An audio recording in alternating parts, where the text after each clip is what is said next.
is Sean Gallagher. I know with a name like that, all right, he's Irish. He's probably had a beer or two before going up. And you're all wrong. I had a six-pack before going up. Six-pack of root beer. I don't drink. I haven't had a drink since 2020. In other words, thank you. In other words, I did so much drinking during the pandemic that I was good for the rest of my life. Yeah, I socially distance all right, you know, socially distance myself from reality. Well, yeah, you know, I'm clean and sober. I first realized that I had a problem around 19 and 20 years old, so I stopped drinking around 20 years of age. And this just goes to show you how screwed up a sense of humor God has. It's because I came up on 6 months sobriety right on St. Patrick's Day. Yeah, drink to that, baby, 6 months. Needless to say, I fell off the wagon. But yeah, you know, sober life, you know, I look at it as like a superpower almost, you know. It's like being a superhero, you know. It's a bird, it's a plane, it's sober man. What's his power? Oh wow, he remembers things.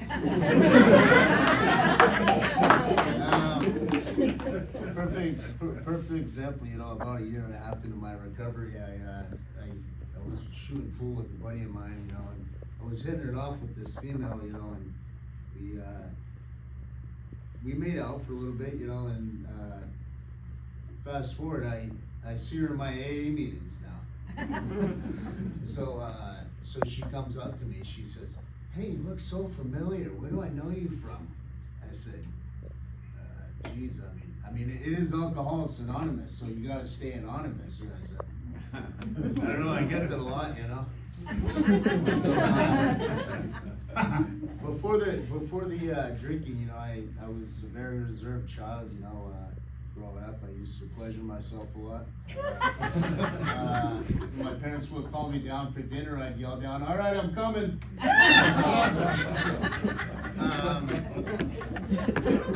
But yeah, moving along, you know, my high school now, coincidentally, is a marijuana cultivation center. So in other words, nothing's changed. They're just getting paid to roll joints.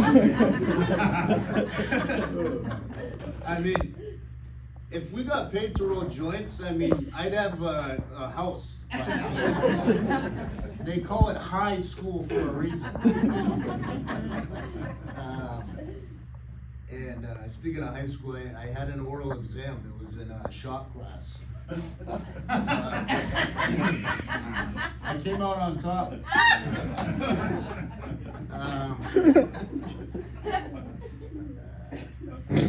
Speaking of head,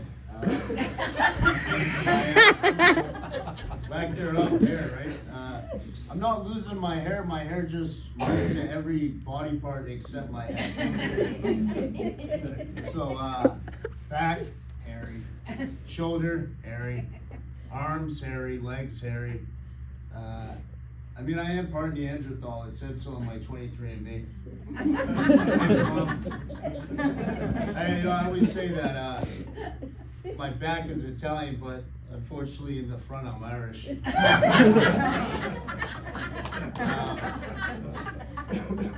know, you gotta do what you gotta do, man. But this is just again, it goes to show you how sick of a sense of humor God has, because, you know, 19, 20 years old, you know, like Matt, you're not, most people don't lose their hair, you know? And so, like, I have this device that, you know, I shave my head every 2-3 days, and it works out great, but if you want to, like, go to the beach, it's a whole chore, you know, like, I got a built-in sweatshirt when I take my shirt off, you know? So, like, when I clean when I trim, I got a freaking built-in freaking rug in my bathroom. So, yeah, I mean, it's just unfortunate, but hey, genetics, right? So, I recently shaved my face. I had a thicker beard than this.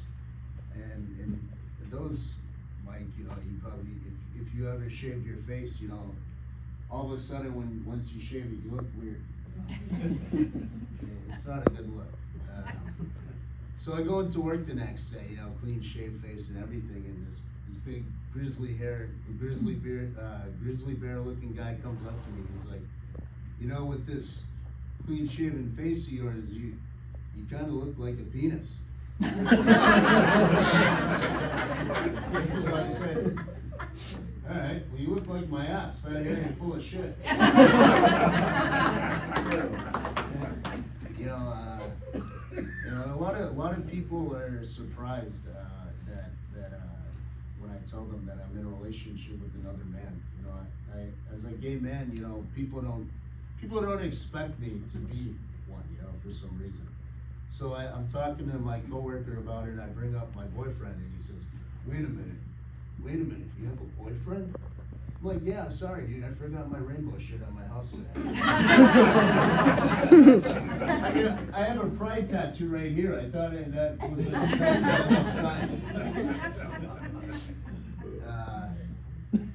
You know, this one trait my parents bestowed upon me, unfortunately, was I cannot stay awake for a movie for the life of me. I remember 11 years old, I went to go see Indiana Jones and the Kingdom of the Crystal Skull, and I was so excited that I fell asleep during it. Who does that, you know? Little did I know that was gonna be something that I would carry throughout my whole life, you know, like, as soon as I hit play, it usually takes me 5 business days to finish a movie. So you tell me to check a movie out, I'll let you know 2 weeks from now how it goes, you know. I went to go see Batman a few years ago, the one with that just came out a couple years back, and long movie, you know. So as soon as the credits roll, I'm out like a light, you know. I actually woke up to tell my friends to stop talking, and I went back to sleep. I was thinking of actually doing a movie review website where I would go into depth about how good of a sleep I got from watching the movie. I think it would be a good hit, you know, like instead of stars, it would be like it would be like a gif of my face snoring. So instead of like a perfect score, I said, yeah, that movie's got a perfect snore. Speaking of movie theaters, I went to go see a movie at a place actually I went to go when I was a little kid many times. It's very sad. A local movie theater, Cineworld. Anybody's familiar with it? Yeah? Can I get a round of hands? Yeah, I mean, you know, unfortunately, small business, you know, big America comes, swoops in, and mom and pop goes out of business, but hey, that's the name of the game. But anyways, I go there with my friend, and we go see the movie Doom, Part 2. So, this friend of mine, he's got this like weird like idiosyncrasy where he'll get invested into a movie, and like the more invested he is, he'll start turning his head. So like he'll be drinking his cigarette. So like I'll be watching the movie, right, when I am awake. And next I'll turn to him to see how he's enjoying it. He'll be like this. So we go see the movie, and he turns to me after it's over. He's like, you know, I'm really proud of you, Sean. You know, you surprised me. You stayed awake for the whole entirety 3-hour movie. I'm like, dude, I don't know what you're talking about, bro. I was out for like a solid 30 minutes. The only thing is, your head was turned over here. You couldn't see me. So, you know, I've always been gay. I've been with a lot of females in my time. You know, I was in the middle. Fooling around with this one girl, and so you know it's going very well, and all of a sudden she lets out this discomforting sigh. So I say, hey, what's going on? So turns around and she says, that's the wrong hole. I said, sorry, force of habit.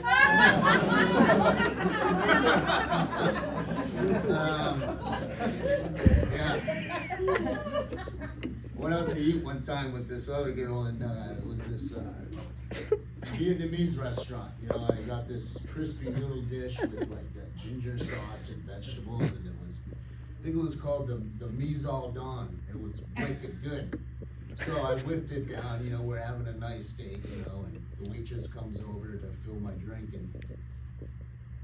and she said, "What do you think of it?" I said, "Mise al done." That's all I have for you guys. Mise al done.